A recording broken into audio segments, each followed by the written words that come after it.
Pada akhir tahun 1944, kedudukan Jepang Perang Asia makin terdesak dalam menyikapi kondisi seperti itu. Pada 9 September, Perdana Menteri Jepang Kaiso mengeluarkan janji kemerdekaan dan juga menarik simpati kepada bangsa Indonesia. Adegan ini diberi karena kemerdekaan Indonesia diwakili oleh Tenohika ke Insinyur Soekarno 7 September.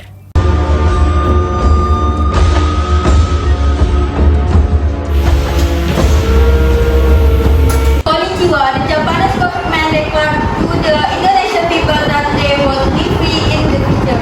I was so happy and the dream of made the Congress of the Army Soldiers fulfill. They planning to fulfill their obligation during the years of waiting for independence. Thank you. Paduka yang mulia, dengan hati yang terharu kami menerima pengumuman bahwa Kerajaan Nippon memperkenalkan kemerdekaan bangsa Indonesia. Di kemudian hari, hati dan jiwa kami meluap karena rasa terima kasih yang khidmat. Yang pada Yang Mulia Tenohika yang murah hati atas terkabulnya cita-cita kami setelah berpuluh-puluh tahun. Saya atas nama segenap rakyat Indonesia meminta kepada Paduka supaya mempersembahkan rasa terima kasih kami.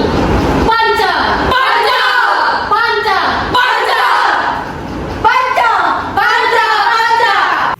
Setelah dikeluarkannya janji tersebut pada tanggal 29 April 1945, BPUPKI terbentuk yang diketuai oleh Dr. Rajiman Widioningrat dan wakilnya Ichibangase dan Suroso.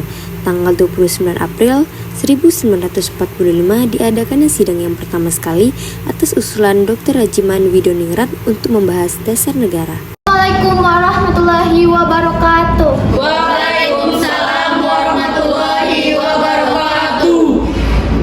Pertama-tama, marilah kita panjatkan puja dan puji syukur kita atas kehadirat Allah Subhanahu wa Ta'ala, karena kita dapat berkumpul di sini dalam keadaan sehat walafiat.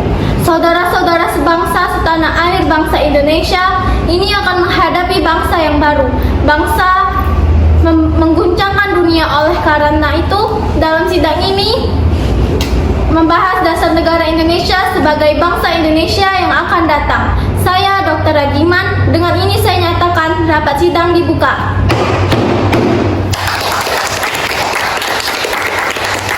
Kepada saudara-saudara diminta partisipasinya untuk berpendapat atau mempunyai saran yang bagus agar menyongsong kemerdekaan negara ini dengan menyampaikan usulan-usulan mengenai dasar negara.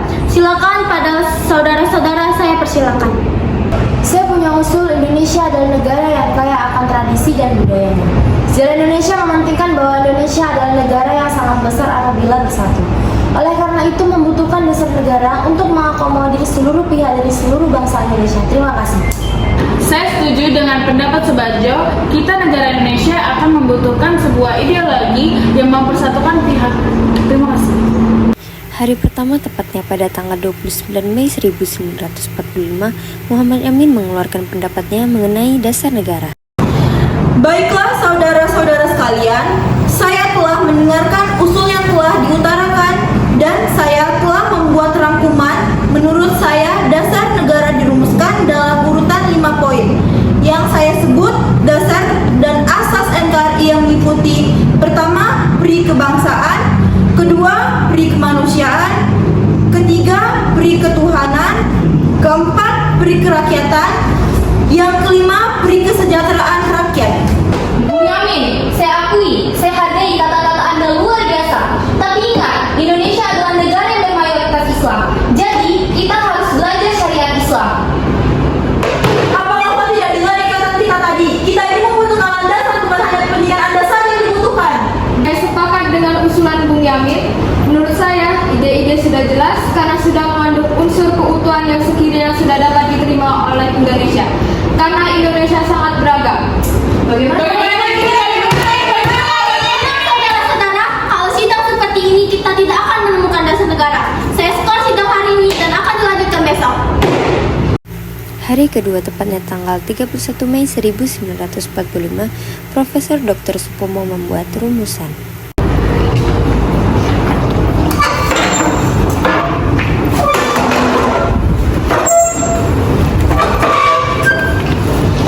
Selamat pagi para peserta rapat. Di sini kita akan membahas lagi bahasan dasar negara dikarenakan kemarin kita belum bisa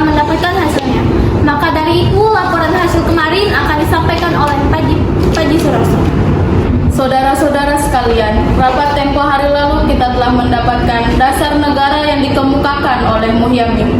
Tapi poinnya berdasarkan perituhanan itu belum sepakat untuk kita bahas. Baiklah, apakah saudara-saudara sekalian sudah menemukan dasar-dasar negara yang baik? Saudara-saudara sekalian, saya pikir tidak ada lagi mempersalahkan agama.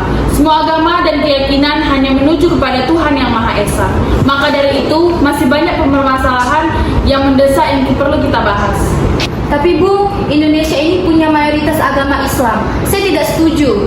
Kalau Anda masih berpendapat seperti itu, kenapa Anda tidak membuat rapor sendiri saja? Untuk menghasilkan sebuah negara kita, tidak akan mementingkan ego, lebih baik Anda keluar!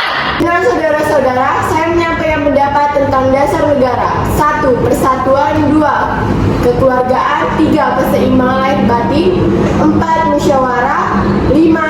Keadilan masyarakat. Terima kasih atas usulannya para saudara-saudara sekalian. Apakah masih ada pendapat yang lain? Jika tidak, sidang hari ini kita tutup dan akan melanjutkan pada hari ketiga. Sidang BPUPKI dilanjutkan pada hari ketiga, tepatnya tanggal 1 Juni 1945, dan kemudian Insinyur Soekarno mengeluarkan rumusan. Yang merdeka, bersatu, berdaulat, adil, dan makmur. Saudara-saudara semua, kita semua berkumpul selama 3 hari membahas apa yang seharusnya kita bahas. Kita belum menghasilkan dasar negara Indonesia. Setiap kelompok terpaku dalam kelompok dalam kepentingan masing-masing. Saya akan mengusulkan rumusan dasar negara yang saya beri nama Pancasila, yang berisi 1. Kebangsaan Indonesia, 2. Internasionalisme atau pri kemanusiaan, 3. Mufakat atau demokrasi, 4. Kesejahteraan sosial, dan 5.